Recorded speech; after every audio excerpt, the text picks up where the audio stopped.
Hey guys, what's up? Welcome back to Corpse Party. So we're still in Chapter 3, Encounter, and we're still playing as Yui, and we just met the old lady that apparently went so far to give her this piece of paper, the charm that they gave in the first game, and this game, where they rip it and they just go to Heavenly Host. Anyways, let's get back to it. She just finished her she just finished her practice exam, so... Can you believe that? Yeah, that's really scary. What the hell is wrong with her? When I described the events of the morning, everyone's eyebrows rose. They were hanging on every word and yelping in unison at the key moments. Yui, maybe you should have stayed home today after all. Well, but I had a practice interview today. I couldn't miss that, you know? I just hope nothing bad happens. Oh, come on. What could happen? Oh, you know what? What? When you mentioned the Heavenly Host Elementary, I thought it sounded kind of familiar, and it was just realized why. You know the 7 wonders, right? 7 wonders? You mean those urban legends about Kisaragi? Yeah, those. Does Heavenly Host Elementary have some kind of connection to them? One of the stories is called Yoshi After School. Ever heard of it? Definitely not. I've never heard of it either. What's it about? Well, it takes place in Heavenly Host Elementary, which once occupied the same plot of land where Kisaragi Academy now stands. They would never do that in real life. Never. Oh, okay. It said that one day after school, a female teacher who had been patrolling the grounds slipped and fell into the stairs and died. The accident took place on a rainy October day, just like this one, and occurred just after 7 at night. And supposedly, Yoshi still appears on days like this. Ever unaware that she died at Heavenly Host these many years ago, she now walks the halls of Kisaragi Academy, believing that to be her own. Oh, come on. No, is it true? Yeah, well, it couldn't be one of those 7 wonders if someone hadn't actually seen it happen, right? That's really creepy. Why don't you head home, Yui? You're the only one who doesn't live nearby, so we can't walk with you, and given the stuff that the old woman said to you, yeah, it's always best to heed the warnings of the elderly. You might be right. I'm still feeling kind of on the edge. Probably best I go home and check with my mom. I think the old woman is her. I think that's Yui. She got out of Heavenly Host and she's trying to stop him. It's that classic, like, went back in time. I'll see you guys later. Bye then. Bye-bye. It was in English and they put see you. Take care. Give it everything you've got tomorrow. Yeah, I will. I quickly packed up my things and rushed up to the classroom. It was already about 5. It was about to be getting dark, but if Kana's story was to be believed, it had to be until 6 before anything bad happened. As I continued wendling my way down the corridor, I just kept telling myself there's nothing to be afraid of. Even so, I felt like it took an extra long time to reach the shoe lockers. Oh man, such a scaredy cat. Oh, hey, Sushido. Heading home? Yeah. What's wrong with the big grin? Oh, it's nothing. Hey, why don't we walk together, at least part of the way? Oh, sure, I don't mind. Great.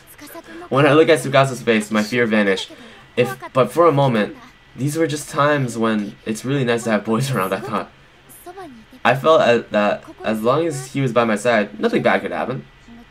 Didn't hurt that I had a crush on him, of course. The rain had let up since the morning.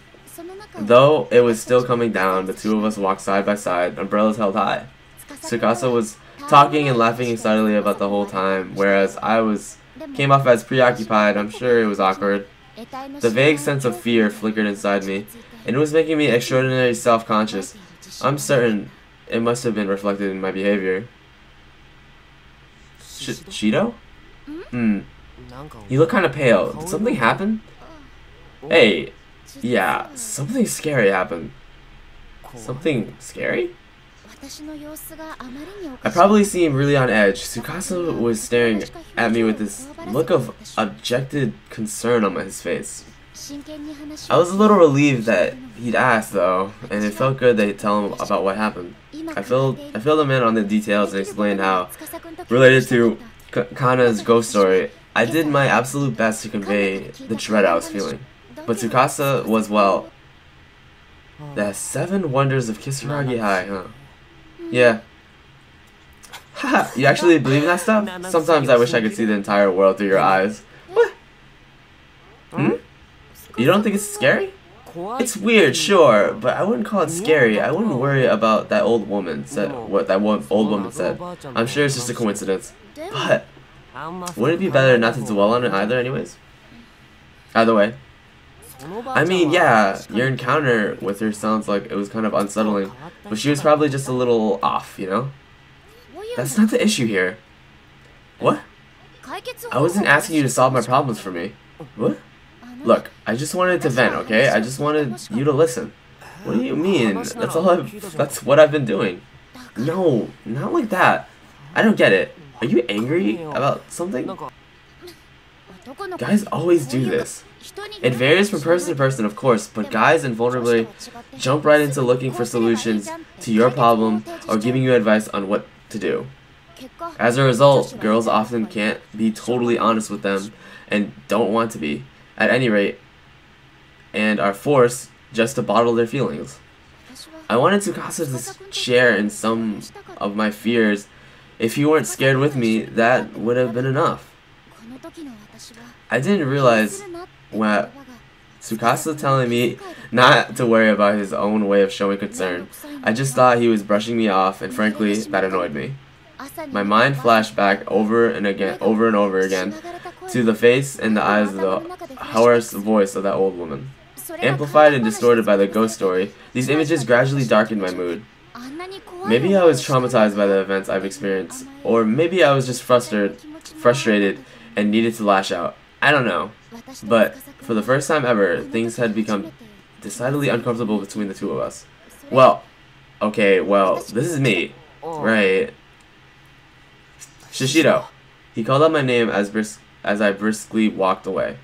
I really didn't know why I was so angry or confused, but I did notice that his voice was tingled with concern. If anything should happen, feel free to contact me. I considered turning my back for a second, but changed my mind and pushed forward in a huff, leaving him behind. What a jerk. I'm home. Yui. Welcome back. Hmm? Greetings me at the door. My mother wore a somber expression. I could tell right away that something had happened. I stared at her with a scrumpled eyebrow for an awkward long time before she eventually reluctantly opened her mouth to speak. About that old woman from this morning. Yeah? The hospital contacted me. She passed away a short while ago. Whoa. No! I'm so sorry. You need to stay focused on tomorrow's exam, right though? Yeah. We should put this unpleasantness behind us. I'm getting dinner started now. So how about we go get changed? Okay, I'll be in my room. I'll call you. I watched my mom work her way back from the kitchen. Then she wriggled out of my shoe as I wiggled out of my shoes. My mood had darkened even more. Tsukasa's attitude was bad enough, but for that old woman to have died, returning to my room, I couldn't muster the energy to do anything but collapse into the chair and sprawl out of my desk. You must not go. I began wishing I had taken her more seriously. I should have accepted the paper doll and thanked her. I should have reassured her that I wouldn't go to Heavenly Host Elementary. I mean, the place doesn't even exist anymore, for goodness sakes. I was exhausted. It was a hell of a day, and I no longer even had the energy to move. I needed to change out of my school clothes, but still sprawled out on my desk, my eyelids drooled and closed. I was out.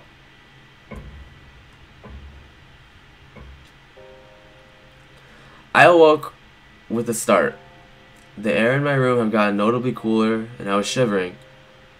I must have fallen asleep. Rubbing my eyes, glanced at the clock. The needle indicated that it was 6:45. It's already this late?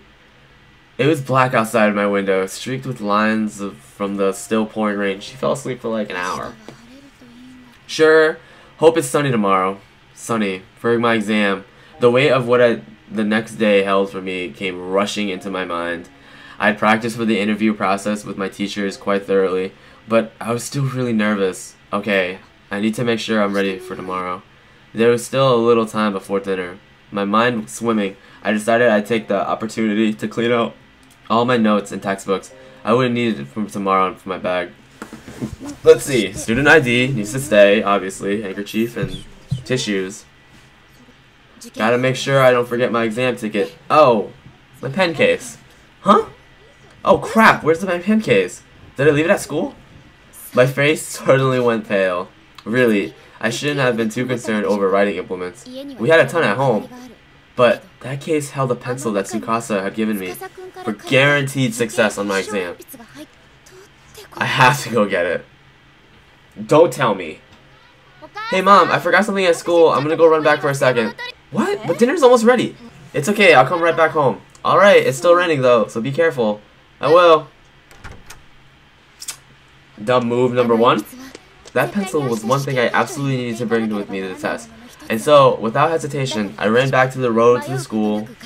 I was sprinting as close to full speed as I could without slipping on the downpour. All the while, the number in my bedroom clock had run through my mind. 6:45. If Kana's story was true, was to be believed, Yoshi haunted the school building at 7. Pant. As soon as I arrived at the gate, I glanced up at the large clock adorning the schoolhouse. It was now 6:55. Yoshi after school. I went over and the whole scenario in my head again, as best as I could to recall it. After class on a rainy day on October 7th at night, did that old woman somehow know this would happen? Ugh, get a hold of yourself. This is just some old campfire tale. I was talking to myself, recriminating myself with effort to quell the fear that was welling up in the pit of my stomach. There wasn't a soul to be seen on the grounds. By this time, the students had all gone home. I wondered if any teachers were even still around. Fortunately, the lights were still on, and it was still bright enough that I felt confident I would make it to the classroom without freaking out. Okay, I just need to run up, grab the case, then right back down. Not gonna happen, right? I folded up the silk umbrella and left it at the rack in the entrance, then changed into my indoor shoes. Then entering the brightly lit hall, I took another look around. Sigh. Guess I was right. Nobody's home. My deep sigh echoed through the deep, deathly silent corridor. Ordinarily, the din of other students would have drowned out the noises like this, but every little sound has coming through the crystal clear at this late hour. I need to hurry. It's almost 7. I quickly beelined towards the classroom 3-4. About that old woman from this morning. She passed away a while ago. It said that one day after school, a female teacher who had been patrolling the grounds slipped and fell down the stairs and died. If you guys didn't know, okay, I'll go through that. If you guys didn't know, she didn't slip and fall. The principal raped her and then pushed her down the stairs. That's what happened. If you guys don't know that, I recommend watching Corpse Party 1. This is Corpse Party 2, so I just thought you guys would know. The accident took place on a rainy opposite day like this one. It occurred just after 7 at night. And supposedly, Yoshi still appears on days like this. Ever unaware that she had died at Heavenly Host these years ago, now she walks these halls of Kisaragi Academy believing them to be her own. Gasp! Jeez, what the hell is wrong with me? Why am I letting this bother me so much? Tsukasa was right. I shouldn't dwell on this. Yeek! Lightning flashed and thunder resounded in the impeccable timing. I jumped in spite of myself. I just need to hurry. These stairs. Grab the freaking pen case and get the hell out of this creepy building. No ghost should show up in the well-lit building like this, right? And even if they did, they wouldn't be very scary under all these bright lights. I absolutely needed that pencil case for tomorrow's test. It's my good luck charm after all, and it's from Tsukasa.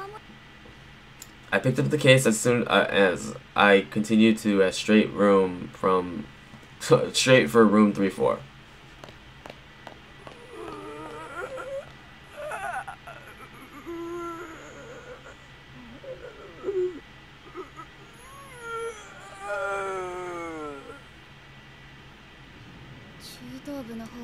Alright, but I think that's a good time to stop, guys. But that's it for this episode. Thank you for watching. I hope you enjoyed it. Like if you liked it, guys, and I'll see you guys later.